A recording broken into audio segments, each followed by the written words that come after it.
বদরের যুদ্ধে ঐতিহাসিক তাৎপর্য সম্পর্কে আলোচনা।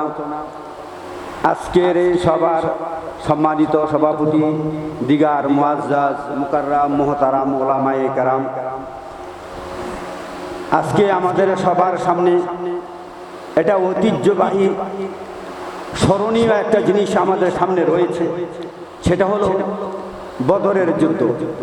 এই বদরের যুদ্ধ আল্লাহ পাক রব্বুল আলামিন পবিত্র কালামুল্লাহ মধ্যে তিনি ইরশাদ ফরমান, ওয়ালাকাদ নাসারাকুমুল্লাহু বিবাদরিন।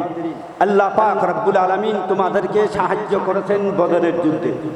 ওয়াত্তাকুল্লাহ, তোমরা আল্লাহকে ভয় করো, লাআল্লাকুম তাশকুরুন, তবে তো তোমরা আল্লাহ তাআলার কৃতজ্ঞতা হও। তো এই বদরের যুদ্ধটা এটা ঐতিহাসিক একটা যুদ্ধ হয়েছিল। এর আগে একটা যুদ্ধ হয়েছিল যেটাকে যে যুদ্ধের মধ্যে হুজুর আকরাম সাল্লাল্লাহু আলাইহি ওয়াসাল্লাম দান মোবারক শহীদ করেছিলেন, সেটা হচ্ছে উহুদের যুদ্ধ। এই উহুদের যুদ্ধের মধ্যে কাফেররা পরাস্ত বরণ করলে তারা তেলে বাগুনে জ্বলিয়া উঠছে যে গোটা একটা বছর যদি কোথাও আবার যুদ্ধ যদি হয় তাহলে আমরা অবশ্যই প্রতিশোধ নিবই নিব। এমনকি মক্কার ঘরে ঘরে, মক্কার প্রতিটি আনাচে খানাচে তারা এলান করে দিল যে বদরের এক যুদ্ধ হবে, এই যুদ্ধের মধ্যে আমরা অবশ্যই বিজয়ী লাভ করব। সিরিয়া থেকে তাদের যত যাতায়াতের সামান ছিল, তাদের যেই রসায়ন ছিল এবং তাদের ব্যবসা যে বাণিজ্য ছিল, তারা এই কথা ঐক্যবদ্ধ হয়েছে যে এই বাণিজ্যে যত টাকা এবং উপার্জন হবে এগুলি সব আগামী যুদ্ধের জন্য তৈরি করা হবে। তাদের পরামর্শে এই লক্ষ লক্ষ টাকা এবং পয়সা তারা একত্র করেন। এই বদরের যুদ্ধের মধ্যে তারা 3000 অধিক, কোথায় আছে আর তো কম বা বেশি, এই বদরের যুদ্ধের মধ্যে তারা অংশগ্রহণ করেছিল। হুজুর আকরাম সাল্লাল্লাহু আলাইহি ওয়াসাল্লাম সাহাবায়ে কেরামকে নিয়ে পরামর্শ করলেন যে আমরা কিভাবে যুদ্ধ করব। তার মধ্যে হুজুর আকরাম সাল্লাল্লাহু আলাইহি ওয়াসাল্লাম, হযরত আলী কারিমুল্লাহ ওয়াজহু, অন্যান্য সাহাবায়ে কেরাম তারা বললেন, হুজুর আমরা মদিনায় যুদ্ধ না করে মদিনার বাহিরে আমরা যুদ্ধ করব। এর মধ্যে আবার আব্দুল্লাহ ইবনে মুনাফিক, সবচেয়ে বড় মুনাফিক, সেও এই পরামর্শ দিল যে মদিনার ভিতরে যুদ্ধ না করে মদিনার বাহিরে যুদ্ধ করো। তো হুজুর আকরাম সাল্লাল্লাহু আলাইহি ওয়াসাল্লাম পরামর্শের মধ্যে অনেক সাহাবী তাহারা বললেন, না, মদিনার ভিতরে যুদ্ধ করব কেন, আমরা মদিনার বাহিরে যুদ্ধ করব। অতএব হুজুর আকরাম সাল্লাল্লাহু আলাইহি ওয়াসাল্লাম অনেক সাহাবায়ে কেরাম এই পরামর্শ দিলে হুজুর আকরাম সাল্লাল্লাহু আলাইহি ওয়াসাল্লাম মদিনার বাইরে যুদ্ধ করার জন্য প্রস্তুতি নিয়ে গেলেন। হুজুরে বললেন যে তোমরা একটু বসো, আমি আসতেছি। হুজুর আকরাম সাল্লাল্লাহু আলাইহি ওয়াসাল্লাম যুদ্ধের বর্মা পোশাক পরিধান করে তিনি বের হয়ে আসলেন। সাহাবায়ে কেরাম মনে মনে ভাবলেন হুজুর আকরাম সাল্লাল্লাহু আলাইহি ওয়াসাল্লাম বোধহয় যুদ্ধটা মদিনার ভিতরে করার ইচ্ছা ছিল, আর আমরা পরামর্শ দিলাম বাহিরে করার জন্য। তাই হুজুর আকরাম সাল্লাল্লাহু আলাইহি ওয়াসাল্লামকে বলেন, ইয়া রাসূলুল্লাহ, আমরা ভিতরে যুদ্ধ করব, বাহিরে যুদ্ধ করব না। হুজুর আকরাম সাল্লাল্লাহু আলাইহি ওয়াসাল্লাম বললেন, আমি যুদ্ধের পোশাক পরিধান করে এসেছি। বিশ্ব নবী যখন যুদ্ধের পোশাক পরিধান করে এটা কখনো খোলা যাবে না, যেমনি আছে আমরা সেমনি যুদ্ধই করব, এতে পিছপাও আমরা হব না। হুজুর আকরাম সাল্লাল্লাহু আলাইহি ওয়াসাল্লাম সাহাবায়ে কেরাম নিয়ে যখন যুদ্ধের দিকে রওনা হলেন, আর কাফের এবং মুশরিকরা তারা এইদিকে অনেক তদারিন্তন সুপার পাওয়ার সজ্জিত অস্ত্রে সজ্জে নিয়ে তারা বদর এখানে স্থাপন করলেন, শিবির স্থাপন করলেন। আর হুজুর আকরাম সাল্লাল্লাহু আলাইহি ওয়াসাল্লাম মাত্র 1000 সাহাবায়ে কেরাম নিয়ে রওনা হলেন। পথির মধ্যে আব্দুল্লাহ ইবনে উবাই, সে ছিল সবচেয়ে মুনাফিক। এই মুনাফিকের সাথে 300 জন তারা বললেন যে আমরা ছিলাম মদিনার বাইরে যুদ্ধ করার জন্য, হুজুর আকরাম সাল্লাল্লাহু আলাইহি ওয়াসাল্লামের কাছে বলছিলাম আমরা মদিনার ভিতরে যুদ্ধ করব, আর হুজুর আকরাম সাল্লাল্লাহু আলাইহি ওয়াসাল্লাম যাচ্ছিলেন মদিনার বাইরে। তাই আমাদের পরামর্শ হুজুর আকরাম সাল্লাল্লাহু আলাইহি ওয়াসাল্লাম যখন গ্রহণ করে নেই, আমরা এখানে যুদ্ধ করে নিজের প্রাণ ঢেলে দিতে রাজি নয়, আমরা এই যুদ্ধের মধ্যে গ্রহণ করব না। অতঃপর তারা 300 জন, 1000 মধ্যে 300 জন যখন পলায়ন করলো, আর মাত্র 700 জন, এই 700 জন নিয়ে হুজুর আকরাম সাল্লাল্লাহু আলাইহি ওয়াসাল্লাম বদরে স্থাপন করলেন। সেখানে হুজুর আকরাম সাল্লাল্লাহু আলাইহি ওয়াসাল্লাম মুসা ইবনে উমাইরকে বললেন, তুমি হচ্ছে সবচেয়ে বীর যোদ্ধা, তোমাকে আমি আমির বানিয়ে দিলাম। আর হযরত জুবাইর রাদিয়াল্লাহু তাআলা আনহু ইবনে ইবনে আওয়াম রাদিয়াল্লাহু তাআলা আনহুকে তীর আন্দাজির সবচেয়ে বড়, তিনি তীর আন্দাজির বড় বিখ্যাত একজন প্রসিদ্ধ সাহাবী ছিলেন।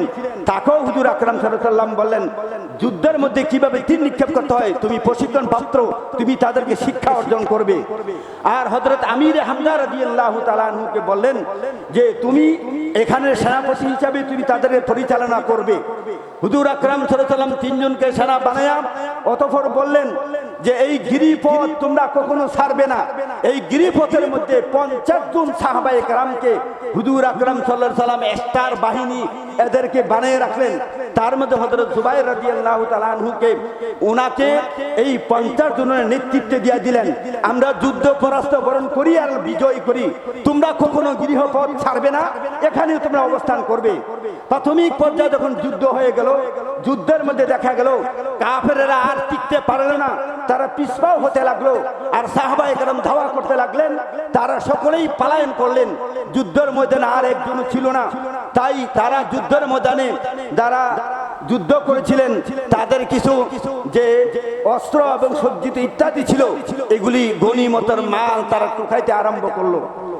তখন হযরত জুবাইর রাদিয়াল্লাহু তাআলা আনহু তার সাথে 50 জন ছিলেন, তিনি বারংবার বাধা দিলেন। আল্লাহ নবী বলছেন আমরা এখানে যুদ্ধ আমরা বিজয় করি আর পরাস্ত করি। আল্লাহ নবী বলছেন এই গৃহপথ আমরা কখনো ছাড়বো না, তোমরা যাইও না, খবরদার তোমরা যাইও না।